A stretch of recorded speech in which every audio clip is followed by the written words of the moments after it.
Bonjour chimistes! Dans cette leçon, vitesse d'une réaction chimique. Vous êtes-vous déjà demandé pourquoi un comprimé d'aspirine effervescente disparaît rapidement dans l'eau alors que la rouille met des années à se former?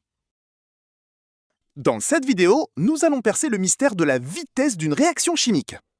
Vous allez apprendre comment calculer la vitesse moyenne d'une réaction, comment déterminer graphiquement la vitesse instantanée et surtout pourquoi cette vitesse n'est jamais constante au cours du temps.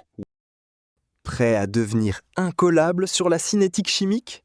Mais avant de commencer, n'oubliez pas, un petit like et un abonnement. Allez, c'est parti!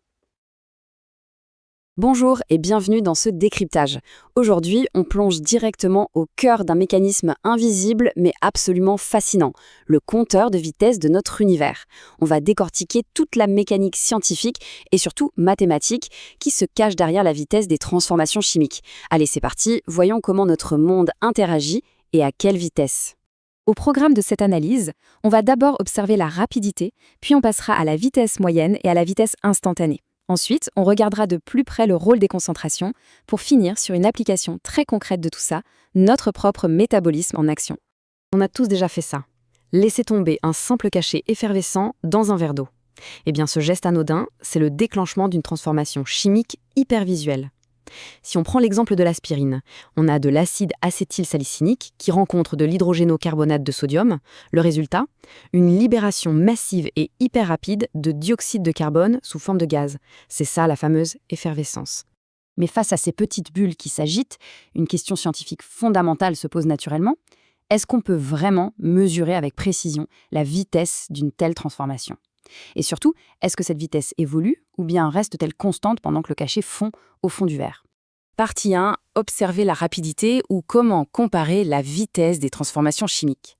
Avant même de sortir les équations complexes, la science s'appuie sur la base de la base, l'observation directe. Et pour observer, en laboratoire, l'utilisation des couleurs est tout simplement géniale. Prenons la formation du diode. C'est un indicateur visuel redoutable. Si on a une solution qui vire au brun foncé beaucoup plus vite qu'une autre, pas de doute, la réaction y est plus rapide.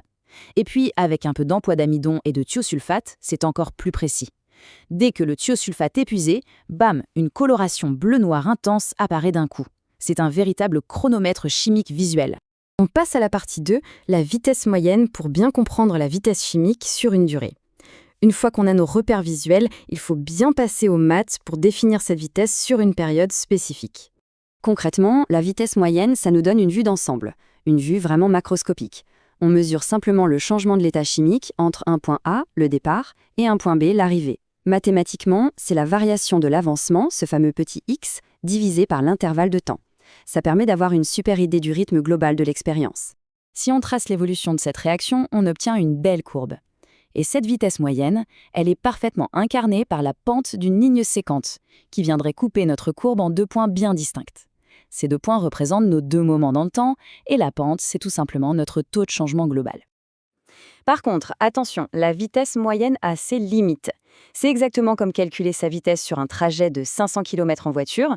On a une moyenne globale, oui, mais ça ne nous dit absolument pas à quelle vitesse on roulait à un instant précis sur l'autoroute. Il faut donc bien faire la différence entre une large période de temps, le fameux delta t, et un moment mathématique exact et totalement figé. Ce qui nous amène directement à la partie 3, la vitesse instantanée, ou comment calculer la vitesse à un moment figé dans le temps. Pour savoir à quelle vitesse exacte les choses se passent là, tout de suite, il faut resserrer l'attention sur une seule fraction de seconde. Et c'est là que la vitesse instantanée entre en jeu. C'est vraiment la solution ultime pour une mesure exacte. Comment on fait ? On réduit notre intervalle de temps, encore et encore, jusqu'à ce qu'il frôle le zéro. On utilise le calcul de dérivée, ce fameux dx sur dt. C'est comme si on avait les yeux rivés sur le compteur de vitesse du système chimique en temps réel. Sur un graphique, ça change tout. Fini la ligne qui coupe la courbe en deux endroits. À la place, on a une ligne tangente qui vient juste effleurer la courbe en un seul et unique point. Et la règle est super simple. Plus la pente de cette tangente est raide, plus la réaction fonce à cet instant précis. Alors, comment on tire un chiffre concret de tout ça ? C'est une méthode très méthodique en 3 étapes. D'abord, on cible le point précis sur la courbe. Ensuite, on trace la tangente à ce point exact. Et enfin, on calcule le coefficient directeur de cette droite, c'est-à-dire sa pente. Et voilà le travail, on obtient la véritable vélocité de la réaction à la seconde près. Allez, on passe à la partie 4, le rôle des concentrations. Voyons comment les quantités de réactifs et de produits influencent la vitesse. Maintenant qu'on a nos outils mathématiques, on doit s'intéresser à la matière elle-même. Mettre l'état du système dans un tableau, ça permet de visualiser une loi chimique fondamentale. Pensez-y comme à une recette de cuisine. Au fur et à mesure que la réaction avance, les ingrédients de départ sont consommés, on les soustrait. En parallèle, les nouveaux produits de la recette apparaissent et se multiplient de manière complètement proportionnelle. Et bien sûr, ça a un impact direct sur nos calculs. Vu que les réactifs sont constamment consommés, leur dérivée mathématique est forcément négative. A l'inverse, les produits sont continuellement créés, donc leur dérivée est positive. Mais attention, la vitesse volumique globale de la réaction, elle, reste toujours une valeur positive. Et détail assez fascinant, cette vitesse est totalement indépendante du volume total de la solution étudiée. On arrive à notre 5e et dernière partie, le métabolisme en action, ou comment la cinétique chimique s'applique dans le corps humain. Faisons un petit pas de côté. Si on sort du labo et qu'on oublie un peu les tubes à essai, on réalise que ces mêmes règles chimiques complexes régissent notre propre gestion de l'énergie. En fait, le métabolisme, c'est littéralement l'incarnation biologique de la cinétique chimique. C'est lui qui dicte à quelle vitesse les nutriments de notre alimentation vont être transformés en l'énergie requise pour notre activité physique. C'est une réaction chimique géante et ininterrompue à l'échelle de l'organisme. Notre corps se comporte vraiment comme une machine. Quand on est très actif, il exige une énorme consommation d'énergie. Mais quand on est au repos, le rythme métabolique ralentit. Et si ce rythme ralentit, mais qu'on continue de lui fournir trop de réactifs, c'est-à-dire trop de nourriture, le corps va tout simplement stocker cet excédent. D'ailleurs, c'est ce déséquilibre chimique qui explique en grande partie pourquoi une personne sur 6 dans le monde souffre d'obésité aujourd'hui.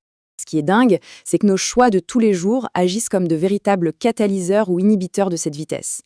Le sommeil met le métabolisme au ralenti. Un bon petit déjeuner, au contraire, donne le signal au corps d'activer la cadence. L'effort physique intense provoque une accélération spectaculaire. Et un détail super important, boire de l'eau. C'est absolument crucial car c'est le milieu chimique indispensable pour que cette fameuse transformation des calories s'opère efficacement. Au final, comprendre cet équilibre mathématique et chimique si délicat amène à une vraie réflexion de fond. Sachant comment fonctionne notre moteur interne, comment faut-il ajuster nos habitudes pour trouver l'équilibre parfait? Doit-on chercher à accélérer constamment la machine ou apprendre à la ralentir au bon moment? C'est une question vitale qui connecte la chimie la plus pure à notre vie quotidienne. Sur ce, merci d'avoir suivi ce décryptage et à très vite pour une nouvelle analyse. شكراً على المشاهدة. إذا عجبك الفيديو لا تنسى الاشتراك في القناة، قناة بروفي التعليمية.